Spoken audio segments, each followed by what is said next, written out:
ప్రభుత్వం ఒక ప్రతిష్టాత్మకంగా తీసుకొని అమలు చేయడం జరిగింది.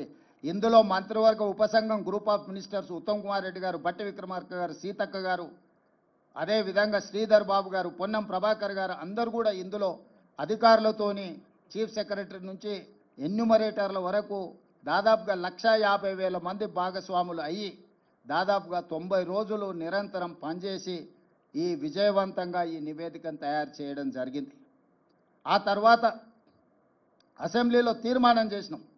2 తీర్మానాలు చేసినాం. ఒకటి, జనగణనలో కులగణన కేంద్ర ప్రభుత్వం తక్షణమే చేపట్టాలి.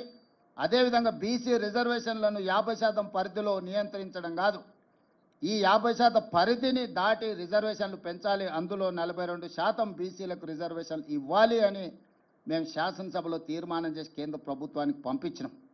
కుల సంఘాల మద్దతు జంతర్ మంతర్లో కేంద్ర ప్రభుత్వం మీద పార్లమెంట్ జరిగేటప్పుడు ఒత్తిడి తీసుకురావడానికి రోజంతా ధర్నా చేసినాం.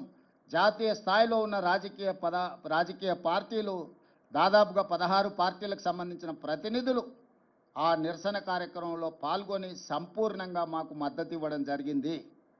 ఈరోజు ఈ ఒత్తిడి మేరకు కేంద్ర ప్రభుత్వం నరేంద్ర మోడీ గారు నిన్న జనగణనలో కులగణనను చేర్చుతామని నిర్ణయించారు. ఈ నిర్ణయాన్ని స్వాగతిస్తున్నాము. ఇక్కడ రాజకీయాలకు తావు లేకుండా కేంద్ర ప్రభుత్వాన్ని అభినందిస్తున్నాము. అయితే ఇది అమలు చేసే క్రమంలో తీసుకోవాల్సిన జాగ్రత్తలు, నిర్ణయించాల్సిన సమయం అనేది అత్యంత కీలకము. ఈరోజు ప్రధానమంత్రి గారిని నేను అడుగుతున్నా, మీరు ఎప్పుడు మొదలు పెడుతున్నారు, ఎప్పటిలోగా జనగణన కులగణన చేర్చి పూర్తి చేస్తారో మీరు తేదీలను నిర్ణయించండి. అదేవిధంగా ఇది అమలు చేసే క్రమంలో మీరు తీసుకోబోయే నిర్ణయాలు, అమలు చేసే ముందు వచ్చే సవాళ్లను, సమస్యల్ని ఏ విధంగా అధిగమించదలుచుకున్నారో మీరు అన్ని రాజకీయ పక్షాలతో చర్చించండి.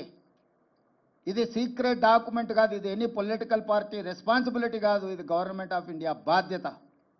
కేంద్ర ప్రభుత్వం ఒక నిర్ణయం తీసుకొని ఒక విధానాన్ని తెచ్చినప్పుడు అన్ని రాజకీయ పార్టీలతోనే పార్లమెంటరీ వ్యవస్థలో భాగస్వాములైన ప్రతి ఒక్కరితో చర్చించి వాళ్ళ సూచనలు తీసుకోవాలి. అందుకే నరేంద్ర మోడీ గారికి సూచన చేస్తున్న గ్రూప్ ఆఫ్ మినిస్టర్స్తో ఒక కమిటీ వేయండి, ఆఫీసర్లతో కూడుకున్న ఇంకొక ఎక్స్పర్ట్స్ కమిటీని వేయండి. గ్రూప్ ఆఫ్ మినిస్టర్స్ రాజకీయ పార్టీలతోని, అదేవిధంగా స్టేక్ హోల్డర్స్తోని, అదేవిధంగా సివిల్ సొసైటీస్తోని చర్చించమనుండ్రి. వాళ్ళ నుంచి వచ్చే సూచనలను, వాళ్ళ నుంచి వచ్చే సమస్యలను, ప్రశ్నలను ప్రభుత్వం వివరణ ఇవ్వడం ద్వారా పారదర్శకంగా ఈ ప్రక్రియను ముందుకు తీసుకెళ్ళవచ్చు. ఇదే కాకుండా ఈ అధికారులు వివిధ రాష్ట్రాలలో గతంలో జరిగిన అనుభవాలను వాళ్ళు తిరిగి తెలుసుకోవాలి, అక్కడి నుంచి సమాచారాన్ని సేకరించాలి.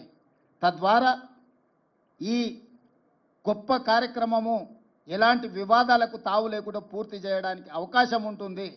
కాబట్టి మీరు అధికారులతో కూడా కమిటీని నిర్ణయించి ఇప్పుడు మీరు చేపట్టబోయే జనగణనలో కులగణన విధి విధానాలు ఏందో నిర్ణయించండి. విధి విధానాలను కూడా పబ్లిక్ డొమైన్లో పెట్టండి. ప్రజల నుంచి సూచనలు తీసుకోండి. మేము సమాచార సేకరణ చేసినప్పుడు 57 ప్రశ్నలను ప్రజల నుంచి అడిగి ప్రశ్నాపత్రాలను తయారు చేసి ఆ ప్రశ్నాపత్రాలను కూడా మేము ప్రజల ముందు పెట్టినాం. మేము ఏమేమి సమాచారాన్ని సేకరించబోతున్నాం, ఈ సమాచారాన్ని మీ దగ్గరకు వచ్చినప్పుడు మీరు అందరికి ఇవ్వండి అని చెప్పి ఇట్లా 8 పేజీల 57 ప్రశ్నపత్రాలు తయారు చేసి ఈ ప్రశ్నలకు సంబంధించిన సమాచారాన్ని సేకరించిన సమాచారాన్ని చాలా గోప్యంగా భద్రపరిచినము. వ్యక్తులు, కుటుంబాలకు సంబంధించిన సమాచారాన్ని ప్రజలకు ఇవ్వలేదు.